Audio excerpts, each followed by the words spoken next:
বাংলাদেশে আওয়ামী লীগ আর ১০০ বছরেও সোজা হয়ে দাঁড়াতে পারবে না এমন মন্তব্য করেছেন সাবেক এমপি আবুল কালাম আজাদ সিদ্দিকী। টাঙ্গাইলের মির্জাপুর উপজেলা থেকে মাসুদ পারভেজের তথ্য ও ভিডিওচিত্রে দেখুন। বাংলাদেশে আওয়ামী লীগ আরও ১০০ বছরেও সোজা হয়ে দাঁড়াতে পারবে না এমন মন্তব্য করে বক্তব্য রাখেন বিএনপির কেন্দ্রীয় কমিটির শিশু বিষয়ক সম্পাদক ও টাঙ্গাইল ৭ মির্জাপুর আসনের সাবেক এমপি আবুল কালাম আজাদ সিদ্দিকী।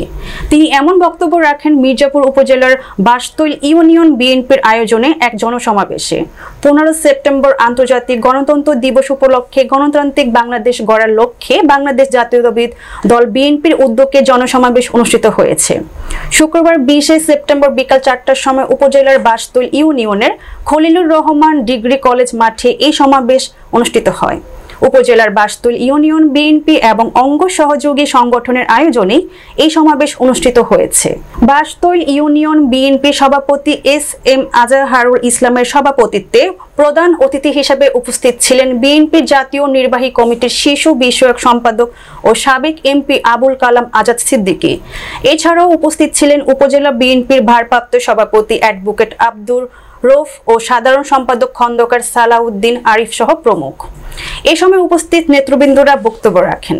অনুষ্ঠানটি সঞ্চালনা করেন ইউনিয়ন বিএনপির সাধারণ সম্পাদক আবুল কালাম আজাদ ও যুগ্ম সম্পাদক মুশাররফ হোসেন। বাংলাদেশে আর ১০০ বছরে সোজা হতে পারবে না। আওয়ামী লীগের নেতা নেত্রী আছে বাংলাদেশে? না, পালিয়ে গিয়েছে। প্রিয় ভাইরা, আওয়ামী লীগের বন্ধুদেরকে বলবো, আমরা আপনাদের মারতে চাই না, ধরতে চাই না। যদি আপনারা আপনাদের ওই আগের সময়ের সামান্যতম কিছু দেখাইতে চান, জনগণ এবার আপনাদের কিন্তু ছাড় দিবে না। জনগণ আপনাদের ভয়ে ছিল, এবার জনগণ দেখে আপনাদের ভয় পেতে হবে। জনগণ দেখে আপনাদের ভয় পেতে হবে। জনগণ যদি ফুটে ওঠে, আপনারা কিন্তু এই দেশ থেকে পালিয়ে যাওয়ার জায়গা পাবে না। আমি বাসতৈল ইউনিয়নের সকল স্তরের জনগণকে বলতে চাই, আমি যখন এমপি ছিলাম সংসদে আতিয়া ফরেস্ট অ্যাক্ট নিয়ে বক্তব্য রেখেছিলাম না ভাইরা?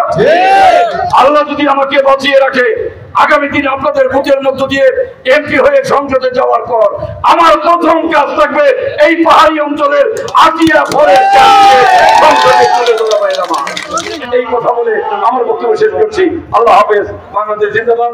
শহীদ জিয়া মরহুম বেগম খালেদা জিয়া জিন্দাবাদ। আগামী দিনের রাষ্ট্রনায়ক তারেক রহমান জিন্দাবাদ।